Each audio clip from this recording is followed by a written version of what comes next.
Merdeka belajar wujud yang nyata,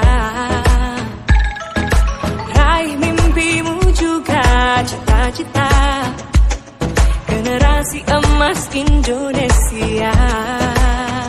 Profil pelajar Pancasila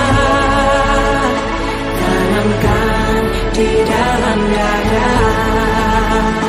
Profil pelajar Pancasila. Assalamualaikum warahmatullahi wabarakatuh.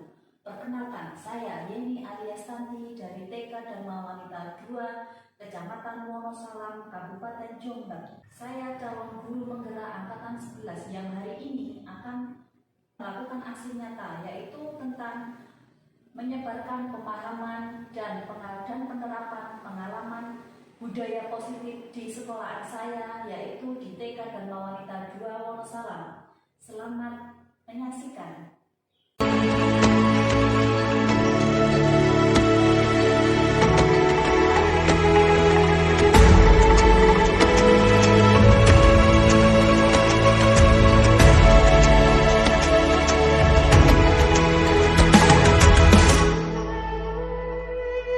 Ayo memilih apa yang kau suka, merdeka belajar wujud yang nyata,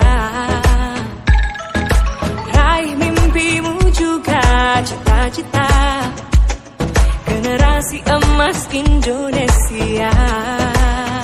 Profil pelajar Pancasila tanamkan di dalam dada.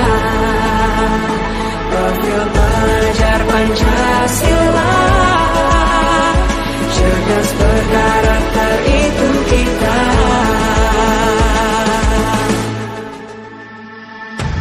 Beriman dan bertakwa pada Tuhan yang Maha Esa, berakhlak. Assalamualaikum warahmatullahi wabarakatuh. Waalaikumsalam warahmatullahi wabarakatuh. Selamat pagi, salam sejahtera bagi kita semua. Yang terhormat Ibu Kepala TK Dharma Wanita 2 Wonosalam dan juga teman sejawat yang saya sayangi, terima kasih saya ucapkan karena telah bersedia hadir dalam kegiatan pagi ini. Salah satu tugas saya dalam menjalankan pendidikan guru penggerak yaitu adalah tentang penyebaran pemahaman dan penerapan pengalaman budaya positif yang ada di sekolah kita. Materi kali ini ada di modul 1.4 yang menjadikan pendidikan ini secara nyata, yaitu tugas aksi nyata saya di modul 1.4. Perkenalkan, ini adalah fasilitator saya, beliaunya adalah pengawas pendidikan guru penggerak saya yang ada di LMS, di PNM, yaitu beliaunya adalah namanya Bapak Ahmad Rawihi. Yang kedua ini adalah pengajar praktek atau pengawas lapangan yang kita sudah 2 kali ketemu di pendampingan individu. Beliaunya adalah namanya Ibu Dwi Nastiti Arya. Untuk kali ini saya akan memaparkan tentang budaya positif yang ada di sekolah kita. Budaya positif merupakan perwujudan nilai-nilai dan keyakinan universal yang diterapkan di sekolah. Budaya positif dapat mendorong murid untuk mampu berpikir, bertindak, dan menciptakan sebagai proses memerdekakan dirinya sehingga muncul mampu murid-murid mandiri dan bertanggung jawab. Konsep inti budaya positif terdiri dari beberapa bagian, yaitu 1. Perubahan paradigma belajar, 2. Disiplin positif, 3. Kebudayaan dasar manusia, 4. Motivasi perilaku manusia, 5. Positif kontrol guru, yang 6. Keyakinan kelas, dan yang 7 adalah segitiga restitusi. Penjelasan yang pertama yaitu tentang pembelajaran dengan paradigma baru. Pembelajaran dengan paradigma baru merupakan pembelajaran yang dirancang berdasarkan prinsip pembelajaran berdiferensiasi, sehingga para peserta didik belajar sesuai kebutuhan berdasarkan tahap perkembangan sesuai teori psikologi modern untuk mewujudkan profil pelajar Pancasila. Makna kata disiplin. Ketika mendengar kata disiplin, apa yang terbayang di benak Anda, apa yang terlintas di pikiran Anda? Kebanyakan orang akan menghubungkan kata disiplin dengan tata tertib, teratur, dan kepatuhan pada peraturan. Kata disiplin juga sering dihubungkan dengan hukuman, padahal itu sungguh berbeda. Karena belajar tentang disiplin positif tidak harus dengan memberi hukuman, justru itu adalah salah satu alternatif terakhir, dan kalau perlu tidak digunakan sama sekali. Dalam budaya kita, makna disiplin dimaknai dengan sesuatu yang dilakukan seseorang pada orang lain untuk mendapatkan kepatuhan. Dengan kata lain, seseorang yang memiliki disiplin diri berarti mereka bisa bertanggung jawab terhadap apa yang dilakukan karena mereka mendasarkan tindakan mereka pada nilai-nilai kebajikan universal. Dalam hal ini, Ki Hajar Dewantara menyatakan pertanggungjawaban itulah yang selalu menjadi sisi hanya hak atau kewajiban dari seseorang yang pegang kekuasaan atau pimpinan dalam umumnya. Adapun artinya tidak lain ialah orang tadi harus bertanggung jawab, mempertanggungjawabkan dirinya serta tertibnya laku diri dari segala hak dan kewajiban. Profil pelajar Pancasila yaitu terdiri dari pertama yaitu beriman, bertakwa kepada Tuhan Yang Maha Esa dan berakhlak mulia. Yang kedua adalah mandiri, yang ketiga bernalar kritis, yang keempat kebinekaan global, dan yang kelima adalah bergotong royong, selanjutnya adalah kreatif.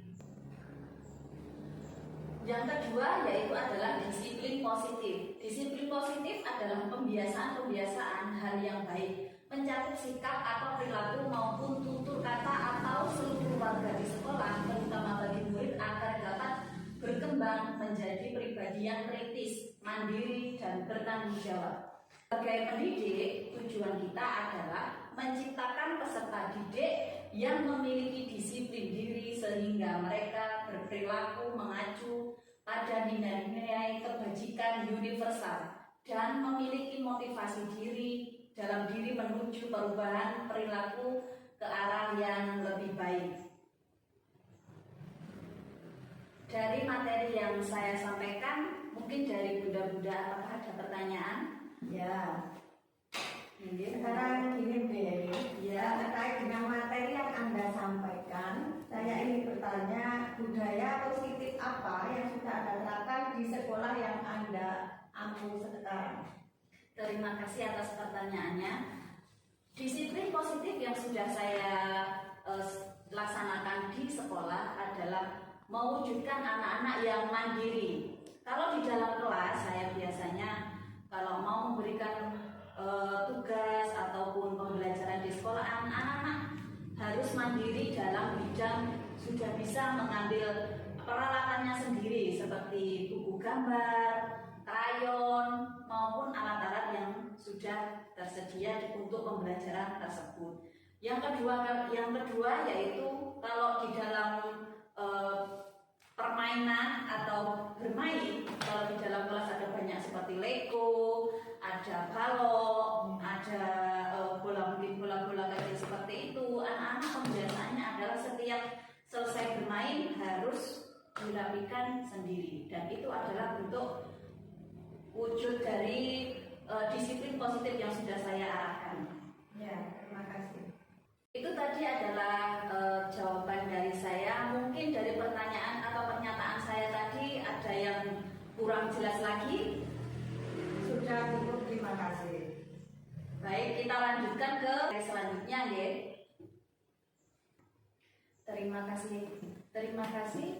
Ini adalah standar pendidikan nasional yang dikemukakan oleh Ki Hajar Dewantara dalam modulnya, yaitu adalah dalam rangka menciptakan lingkungan yang positif, maka setiap warga sekolah dan pemangku kepentingan perlu saling mendukung, menghayati dan menerapkan nilai-nilai kebajikan yang telah disepakati bersama. Untuk dapat menerapkan tujuan mulia tersebut, maka seorang pemimpin pembelajaran perlu berjiwa kepemimpinan, sehingga dapat membangun sekolah dengan baik agar terwujud suatu budaya sekolah yang positif. sesuai dengan standar kompetensi pengelolaan yang telah ditetapkan.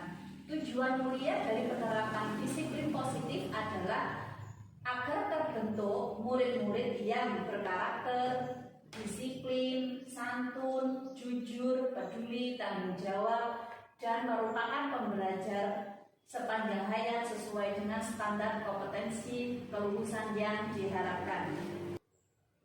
Yang selanjutnya yaitu adalah kebutuhan dasar manusia. Kebutuhan dasar manusia merupakan sesuatu yang kita lakukan untuk mendapatkan apa yang kita inginkan. Seluruh tindakan yang kita lakukan memiliki tujuan, semua usaha terbaik yang kita lakukan agar kebutuhan dasar kita terpenuhi. Kebutuhan dasar manusia meliputi yaitu yang pertama adalah bertahan hidup, yang meliputi makanan, pakaian, tempat tinggal, keamanan, dan kesehatan. Yang kedua, kasih sayang dan rasa diterima, yaitu meliputi rasa diterima, dipedulikan, berbagi, kerjasama, menjadi bagian dalam kelompok, penguasaan, harga diri, keinginan untuk dianggap, memimpin, berprestasi, diakui, dan didengar. Yang selanjutnya yaitu kebebasan, yaitu meliputi mandiri, memiliki pilihan, mencoba hal baru, dan mampu mengendalikan arah dirinya. Yang selanjutnya adalah kesenangan, bermain, humor, antusias, dan tertawa. Dari materi kebutuhan dasar manusia yang saya sebutkan tadi, yang paling pokok menurut bunda-bunda itu seperti apa? Yang tadi yang menurut yang paling pokok di antara kebutuhan-kebutuhan itu adalah makanan. Karena setiap hari kita harus membutuhkan makanan paling tidak 2 kali sehari, dan juga tapi juga harus memenuhi dari vitamin dan juga gizinya. Terutama bagi anak-anak, yaitu adalah tentang 4 sehat 5 sempurna yang kita terapkan di sekolahan kita biasanya, yang kita memberi jadwal PMT untuk anak-anak. Tujuan kita adalah untuk memenuhi kebutuhan dasar dari anak-anak tersebut untuk menjadi anak yang sehat dan juga mandiri. Kebutuhan yang paling pokok lainnya yaitu adalah yang paling anak-anak butuhkan ya, terutama ini apa ini? Tentang kasih sayang dan juga rasa diterima. Itu harus kita terapkan setiap hari pada anak-anak, karena kita sekolah di lembaga kita itu adalah sekolah taman kanak-kanak yang posisinya itu adalah pendidikan fondasi atau yang paling bawah. Jadi peralihan dari anak-anak pendidikannya di rumah terus kemudian berganti ke sekolahan. Sebelum dia masuk ke sekolah dasar, tentu saja dia harus beradaptasi di sekolah kita dahulu, yaitu dari pengawasan orang tua ke pengawasan pendidik seperti kita. Tapi perubahan itu tidak serta-merta secara langsung. Pasti anak-anak perlu diantar dulu, ditunggui dulu, kan tidak bisa mandiri seperti anak SD ya. Kita harus memberi dia rasa nyaman, diterima, dipedulikan, dan juga kita melatih anak-anak untuk menjadi bagian dari kelompok, yaitu mengusahakan anak-anak untuk hidup dalam kelompok baru, yaitu lingkungan kelas. Bagaimana cara kita untuk menjadikan anak tersebut menjadi mandiri. Kemudian yang poin paling penting untuk diajarkan kepada anak-anak yaitu adalah mandiri, memiliki pilihan, mencoba hal baru, dan mampu mengendalikan arah dirinya.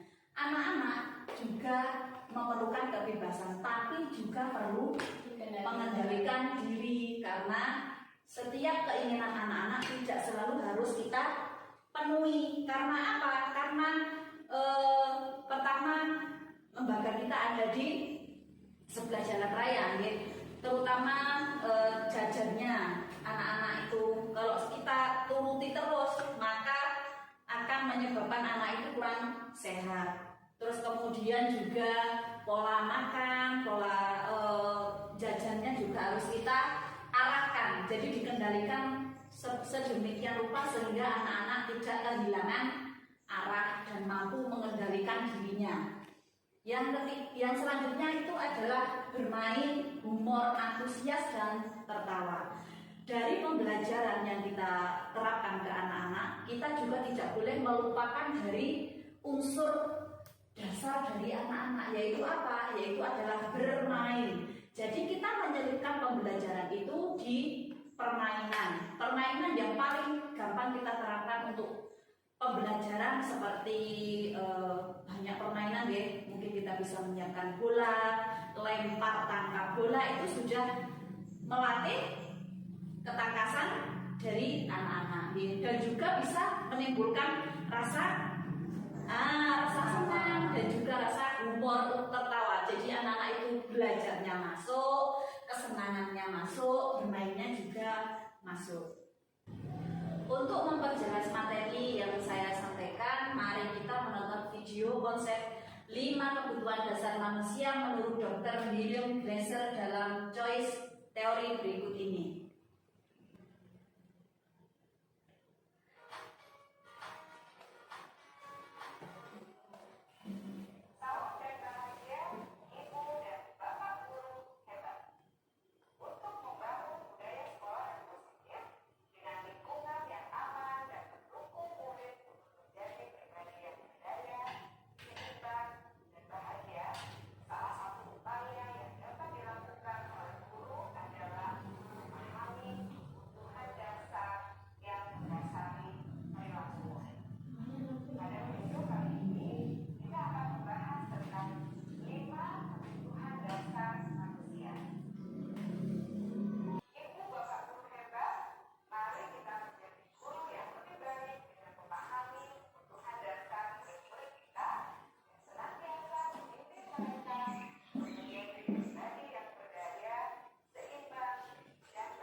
Selanjutnya yaitu adalah dasar kebutuhan manusia. Dasar kebutuhan manusia meliputi 1 hukuman, 2 konsekuensi, dan 3 adalah restitusi.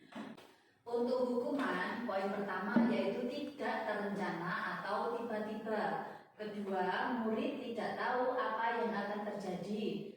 Ketiga, bersifat satu arah. Keempat, berupa hukuman fisik atau psikis. Di dalam hukuman, penyampaian seorang pendidik itu adalah dilihat dari sikapnya. Sikap yang dilakukan oleh seorang pendidik itu seperti menyuruh anaknya untuk bersih-bersih. Jadi tidak ada kesepakatan awal anak itu bersih-bersih, tapi di saat itu tiba-tiba atau tidak terencana seorang anak itu disuruh untuk membersihkan mungkin kelas. Yang kedua yaitu murid tidak tahu apa yang akan terjadi. Jadi kita belum ada penjelasan ke anak-anak apa itu manfaat, apa itu ruginya kalau kita tidak melakukan sesuatu, tapi tiba-tiba kita itu memberikan dia sebuah hukuman. Yang poin ketiga bersifat satu arah. Jadi kita sebagai pendidik cuma menyuruh anak tersebut untuk melakukan suatu hukuman. Jadi tidak ada komunikasi dan sifatnya adalah satu arah dari pendidiknya saja. Yang ketiga berupa hukuman, hukuman fisik atau psikis. Hukuman fisik biasanya itu berkaitan dengan diri anak, mungkin gurunya itu mencubit, berupa mencubit ataupun menjewer, begitu ya. Untuk kedua yaitu adalah konsekuensi. Konsekuensi poinnya 1 terencana atau disepakati sesuai peraturan. Yang kedua, murid tetap dibuat tidak nyaman. Yang ketiga, sikap guru selalu memonitor murid. Dari poin pertama, konsekuensi. Jadi suatu kejadian yang terjadi pada anak-anak itu sebenarnya sudah kita sepakati, tapi anak tersebut tetap melanggar dari kesepakatan kita. Sebagai contohnya saja adalah kita sudah ada di halaman sekolah, sudah ada terpampang poster, kita memberitahukan kepada anak-anak membuang sampah pada tempatnya. membuang sampah pada tempatnya itu adalah peraturan sekolah yang sudah kita sepakati bersama anak-anak ya. Seperti biasanya kalau kita anak-anak waktunya bermain, kita selalu mengajukan untuk setiap makan jajan bungkusnya harus selalu masuk ke tempat sampah.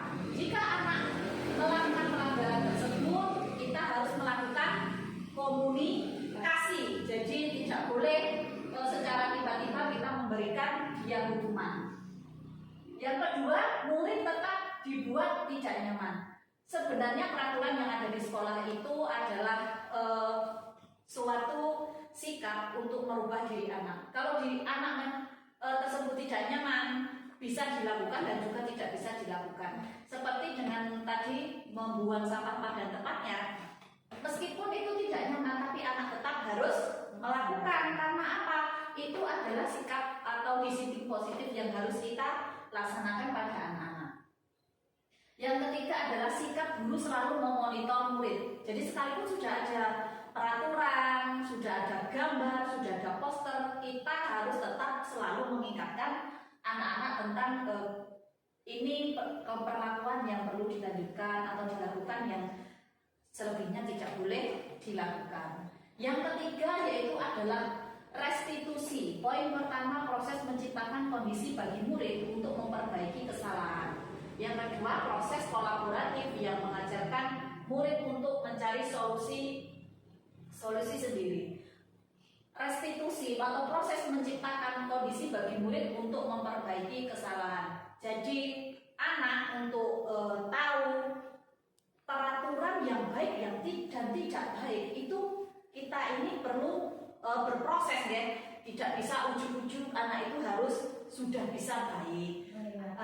Kita harus selalu untuk memperbaiki kesalahan anak dengan menciptakan kondisi atau mengingatkan anak-anak.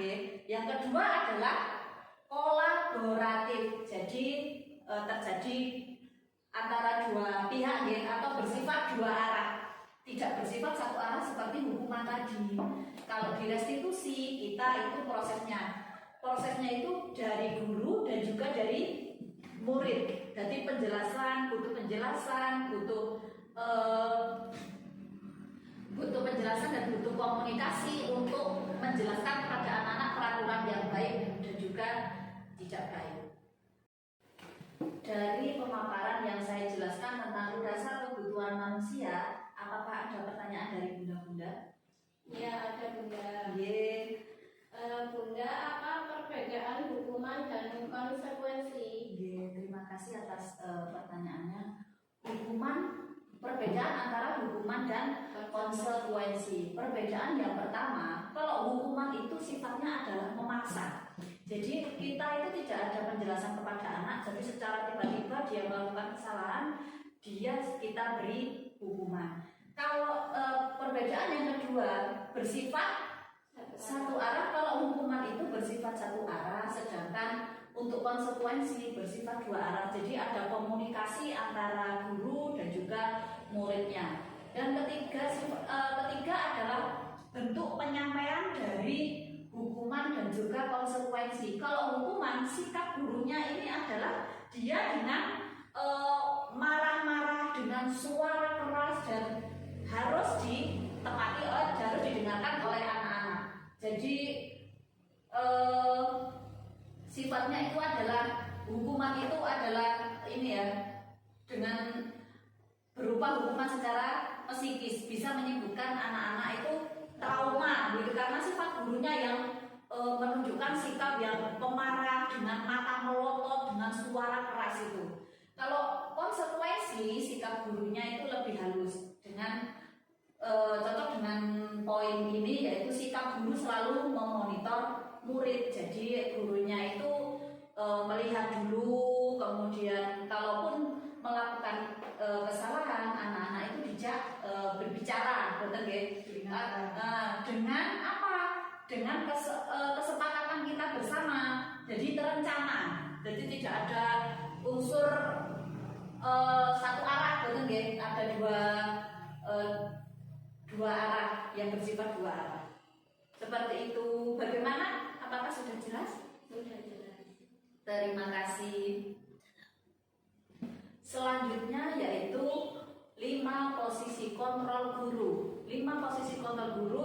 pertama yaitu adalah penghukum, yang kedua adalah pembuat rasa bersalah, yang ketiga adalah teman, keempat pemantau, dan kelima adalah manajer. Untuk lebih jelasnya lagi tentang materi posisi kontrol guru, mari kita saksikan video berikut ini.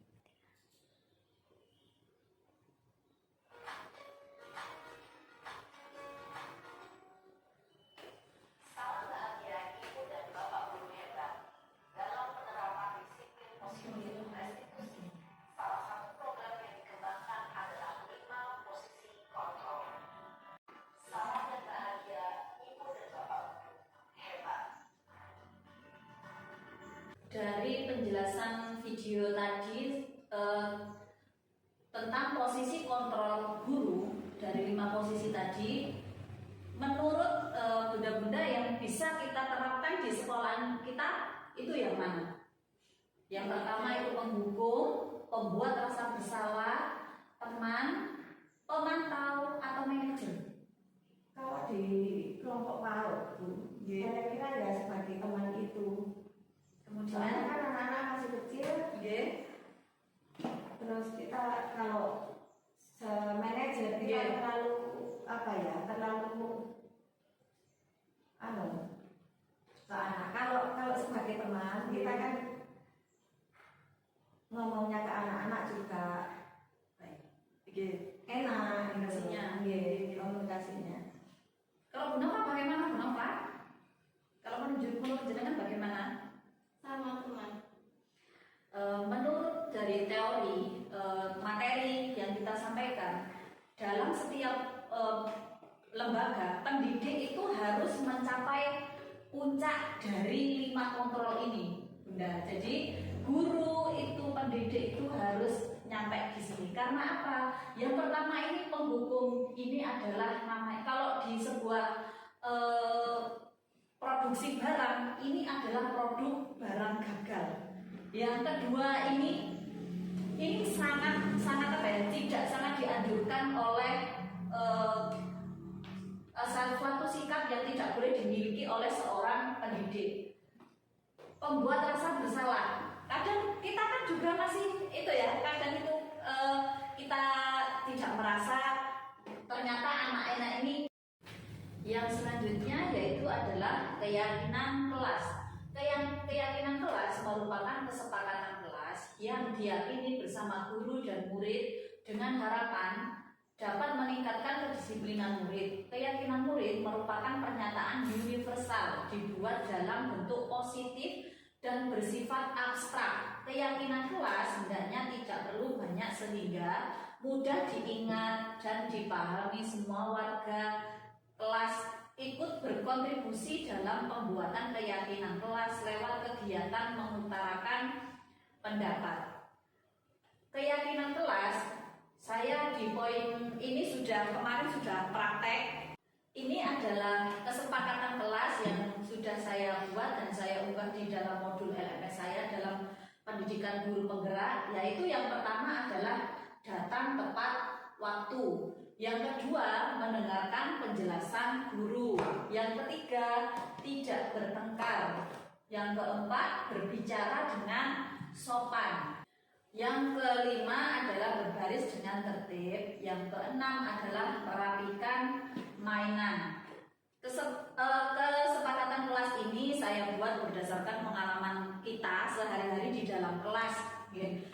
Terutama yang dibutuhkan untuk kedisiplinan anak PAUD, yaitu yang pertama adalah tentu saja datang tepat waktu. Ini adalah dasar dari kedisiplinan yang sangat mendasar sekali ini, karena untuk menimbulkan anak-anak ini bisa bangun pagi. Kalau dulunya dia belum sekolah, dia bangun seenaknya. Kalau sekarang dia sudah menempuh pendidikan atau sekolah, jadi dia harus tahu waktu kapan dia akan berangkat sekolah. Jadi dia bangunnya juga lebih pagi lagi. Yang kedua adalah mendengarkan penjelasan dari guru. Ini adalah mungkin kesepakatan yang cukup rumit ya untuk diterapkan ke anak-anak. Walaupun begitu, tapi tetap harus kita selalu kita ingatkan anak-anak jika guru berbicara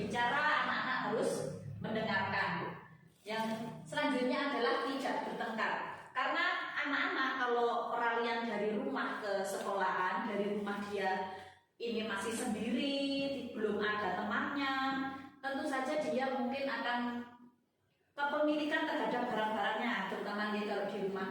Kalau dia di sekolahan, dia kan kalau ada barang harus yang kita tanamkan adalah nilai berbagi. Nilai berbagi adalah memunculkan sifat tidak boleh bertengkar ini untuk menunjukkan sifat pengendalian emosinya. Yang ketiga adalah yang selanjutnya yaitu berbicara dengan sopan. Kita melihat kalau anak-anak itu berangkat sekolah itu kadang-kadang kan sama ibunya dia ini masih suka marah-marah. Jadi di sekolahan kita memberi penjelasan kepada anak-anak kalau berbicara dengan orang tua itu sikapnya harus bagaimana. Itu harus kita jelaskan agar anak-anak bisa berbicara dengan sopan. Berbaris dengan tertib. Nah, ini adalah sesuatu hal yang baru di anak-anak. Karena apa? Kalau dia di rumah dia tidak mungkin dapat kesepakatan ini karena ini adalah di sekolahan, gitu nggih. Karena di rumah tidak ada baris berbaris. Yang kemudian adalah menerapikan mainan. Kalau ini di rumah kita tinggal meneruskan ya di sekolahan karena di rumah pasti ibu-ibunya sudah mempunyai peraturan sendiri di rumah. Jadi kalau merapikan mainan itu biasanya anak-anak sudah mengerti atau sudah paling tidak sudah tahu peraturan yang baru untuk kita yang bisa kita lebih dalam lagi untuk diterapkan ke anak-anak. Menurut saya itu yang ini ya, mendengarkan penjelasan dari guru, terus kemudian tidak bertengkar dan juga berbaris dengan rapi. Yang selanjutnya yaitu adalah segitiga restitusi. Segitiga restitusi adalah suatu proses dialog yang dijalankan guru dan guru atau orang tua agar dapat menghasilkan murid yang mandiri, bertanggung jawab. Segitiga restitusi membantu murid memiliki tujuan, disiplin positif, dan memperbaiki dirinya setelah berbuat salah. Restitusi bukan untuk menembus kesalahan, namun untuk belajar dari kesalahan. Segitiga restitusi yang pertama yaitu adalah meliputi menstabilkan identitas, yaitu satu, berbuat salah itu manusia. Yang kedua, tidak ada manusia yang sempurna. Yang ketiga, bapak atau ibu juga pernah melakukan kesalahan seperti itu. Yang keempat, bapak atau ibu tidak tertarik mencari siapa yang salah, tapi bapak ibu ingin mencari solusi dari permasalahan ini. Yang terakhir, kamu berhak merasa begitu. Poin kedua dari segitiga restitusi yaitu adalah validasi tindakan yang salah. Yang pertama yaitu dengan kalimat, menunjukkan kalimat, kamu pasti punya alasan mengapa melakukan itu. Yang kedua, padahal kamu bisa melakukan yang lebih buruk dari ini ya.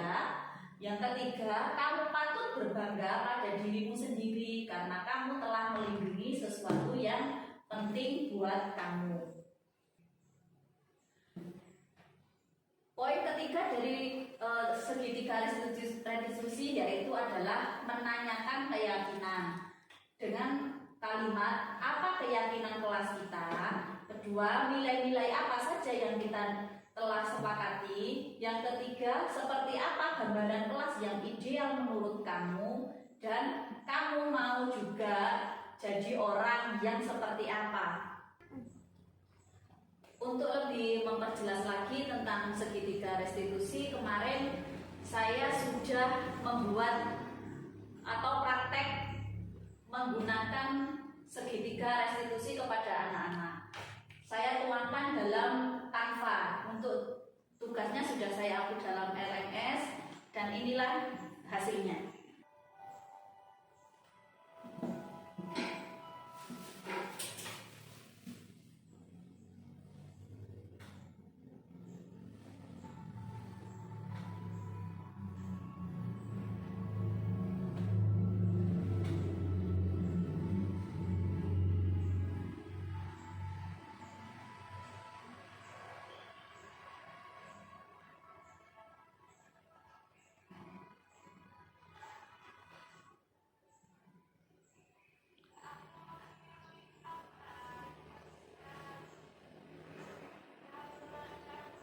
kasus yang pertama.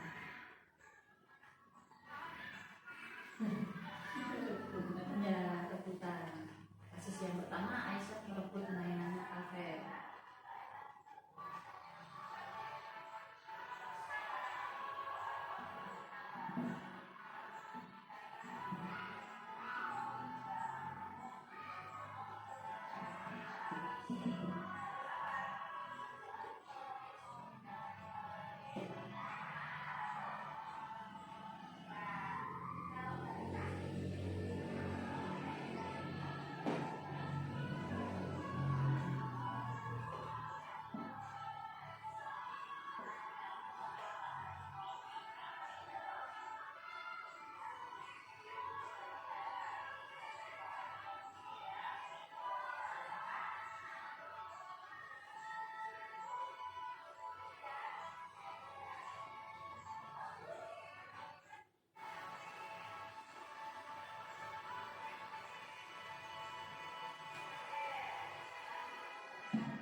Demikian pemaparan yang saya laksanakan hari ini untuk tugas aksi nyata saya pada modul 1.4 budaya positif. Saya ucapkan terima kasih kepada Ibu Kepala Sekolah beserta teman sejawat yang sudah memberi tambahan ilmu hari ini buat saya, terutama karena tadi sudah ada pertanyaan dan juga penjelasan dari panjenengan yang menurut saya sangat saya butuhkan. Terima kasih banyak saya ucapkan. Selamat siang. Wassalamualaikum warahmatullahi wabarakatuh. Waalaikumsalam warahmatullahi wabarakatuh. Assalamualaikum warahmatullahi wabarakatuh. Saya Kepala Sekolah TK Dharma Wanita 2, di mana Bu Yeni mengajar. Untuk pengimbasan Bu Yeni pada hari ini sangat jelas dalam memaparkan materinya.